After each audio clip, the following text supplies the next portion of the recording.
Introducing the Daredevils of Hollywood.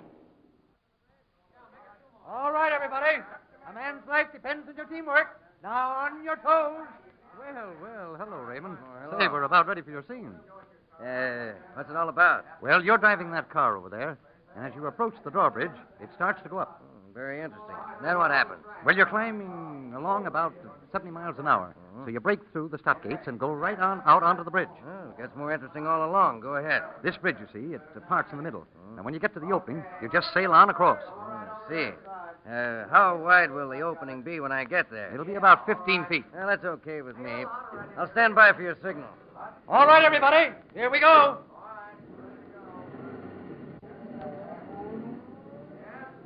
Everybody quiet. This is a picture.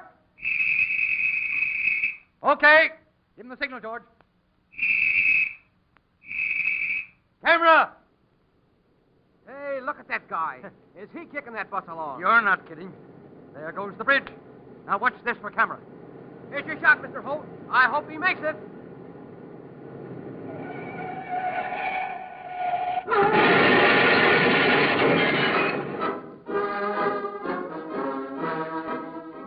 From Hollywood, the motion picture capital of the world, we bring you the thrilling true-life experiences of those men behind the scenes. Those daring, unsung heroes whose breathtaking adventures on the screen have thrilled millions, whose daily jobs bring them face to face with death. Those men who comprise the strangest fraternity on earth, the Suicide Squad, the movie stuntmen, the Daredevils of Hollywood. Ladies and gentlemen, in bringing you this copyrighted radio feature, we are privileged to have as our guest one of the top-notch stuntmen of Hollywood, Mr. Kansas Moring. It is through his cooperation that we are able to reenact some of the highlights of his dangerous profession. And the thrilling scenes you are about to hear are, of course, his own actual experiences. Mr. Moring is here in the studio right now, and later in the program we will bring him to the microphone. But first, let us show you an average day in this daredevil stuntman's life. It is late at night on January 16th, 1926. On a special passenger train standing on a sidetrack some 15 miles from Las Vegas, Nevada, a motion picture company has just finished their evening meal. Some are preparing to retire to their compartments. Others stroll along the tracks outside for a breath of fresh air. Several card games are in progress. And again we find groups gathering for casual conversation. In one compartment are seated the director of the picture, Edward Sedgwick, his assistant, and Kansas Moring. They're going over their plans for the following day. What's the schedule for tomorrow, Mr. Sedgwick? Well, we've got to take that scene of the runaway train. You know, with Kansas here? Is that the one where I'm to climb along the top of the coaches and get to the engine and stop it? Yes, that's the one. Only you're not supposed to get to the engine. The script calls for a man to ride up alongside the cab on a motorcycle. He gets into the engine and stops the train. Where do I fit into the scene? Well, you're doubling for the fellow who plays the conductor.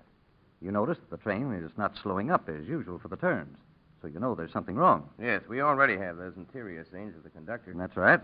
All we've got to get now is Kansas climbing up on top of the train and making his way toward the engine. That would be a running shot, won't it, Miss Sedgwick? That's right. We'll have two cameras set up there, just behind the engine, shooting back. And how fast will the train be going? Well, it's got to be wide open. I should say about 70. Say, that's going to make quite a stiff breeze up there. With the train rocking and swaying around those curves and that rounded roof, sounds a little tough. Well, it's not going to be very easy, Kansas, I'll tell you that. Well, that's no novelty. I've never seen one of these train gags yet that was easy.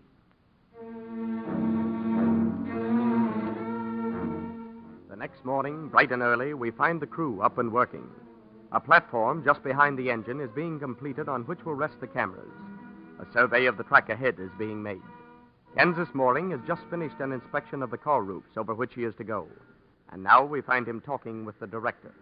What time have you, Miss Sedgwick? Just 7:30. We ought to be shooting this any minute now. They've just about got that platform finished. Yep, and when we get those cameras set up, we'll be ready. Now, let's see.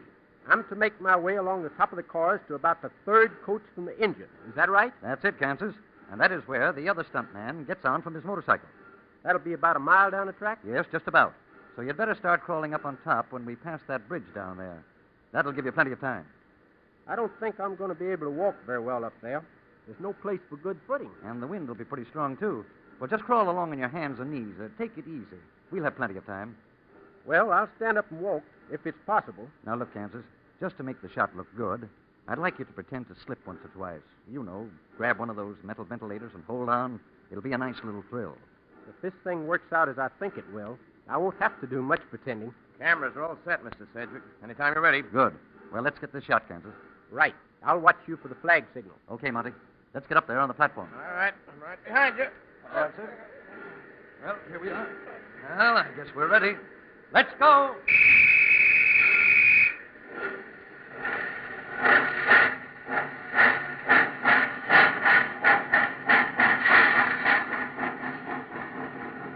Hey, that engineer's not fooling, is he? I'll say he isn't, but that's swell. I want this fast. There's the bridge. Yes. Now give Kansas the signal flag to come on. Okay, boys. Camera. This rattler's running away all right. We must be making 65 at least. Now, there's Kansas, climbing on top of the coach down there. Say, he's having a tough time. That wind's about to blow him off. Yeah, he can't stand up. Hey, here we go into a pretty sharp curve. Oh, look. Look, Kansas slipped and fell. He's rolling toward the edge. Great grief, he's about to fall off. Look, he grabbed one of those ventilators. Yes, and it's pulling out. It's too weak to hold him. He's hanging over the side. Great Scott, I hope that ventilator holds. Half of it's pulled out already. He's crawling back up. Yep, he made it all right. Oh, boy, that was close. He's coming on down the train. He's going to jump out of the next car. That's all he could do to fight that wind. Here he comes. A perfect jump. Man, what a shot. Here comes the man on the motorcycle. He's getting ready to make the transfer onto the train. Yeah, but look at Kansas. He's crawling on his hands and knees. Oh, here's another one of those curves. Look at that. He almost fell off again. He grabbed another ventilator and it's pulling out, But he too. can't have that luck twice in a row. Swing your cameras down and pick up the motorcycle transfer, boys. Come on, Monty. Let's get down there and pull Kansas out of that spot. Come on, let's hurry. Well, I hope that ventilator will hang out for a few more seconds. Come on, here. He's hanging on over the side.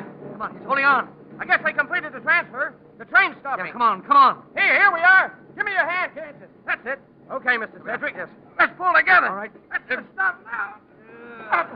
Oh, boy. Say, you had a narrow escape there. How do you feel? You were just in time, Mr. Sedgwick. I couldn't have lasted another 10 seconds. Thanks. Thanks a lot.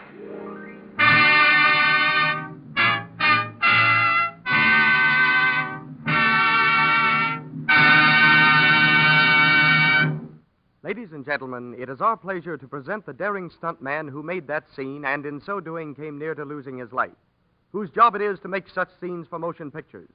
Kansas Mooring, interviewed by Hal Stiles. Well, Kansas, I'll bet you were glad to get out of that spot. Glad is right. And what would have happened if you had let go, or if the ventilator had broken completely off?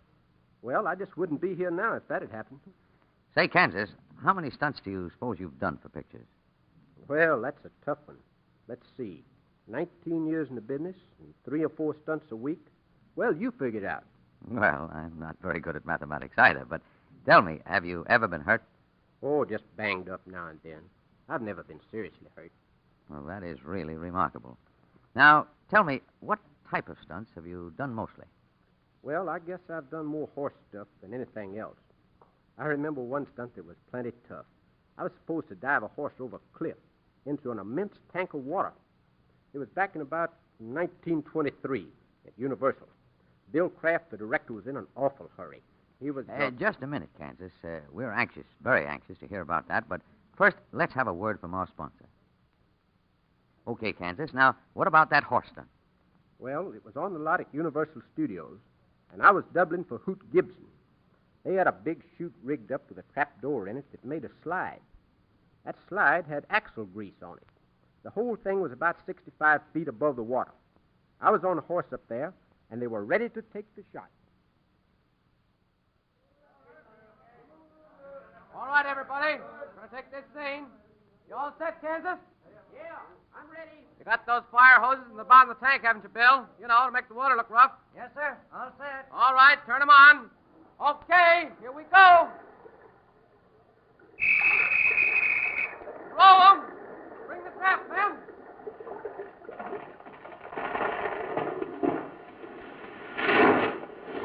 Boy, what a beautiful dive. What's the matter? He's not coming up. All that water 30 feet deep takes some time. Probably went to the bottom. There he is. But look, the horse is going crazy. He's pouring him. Come on, Kansas. Swim out of the way. I can't. Those fire hoses in the bottom are causing destruction. Turn them off. Turn off the water, men. Quick. Good grief, look at that. The horse knocked him out. Go out there and get him. He'll drown. Hurry up, men. Come on. Well, tell me, Kansas, that must have been tough. What finally happened? Well, they came out and picked me up, and the horse swam out afterward. I was just about all in. Well, were you unconscious? No, not quite. But I was fighting to keep from passing out, I'll tell you. The horse had pawed me in the face and the chest, and I was hurting pretty badly. But they did get the scene all right. Oh, yes. The director was very well pleased. Well, that's fine. Now, Kansas, what is the main reason that you're in the stunt business? There's only one reason. That's money. Well, that's a very good reason. But, look, just what are your plans for the future? Well, frankly, I have no plans. I just keep on doing what I'm doing. That's good enough for me. Well, I guess that's just about the right attitude to take at that. Then I take it that you like this stunt business. Yes, I get quite a bang out of it.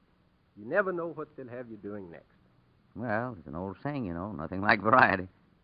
Yes, that's right. Every stunt is different. And by the same token, I suppose everyone has its particular appeal.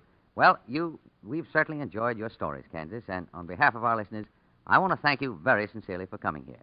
I know that everyone joins me in hoping that we may have you on this program again very soon. And so, in the meantime, good luck. Goodbye.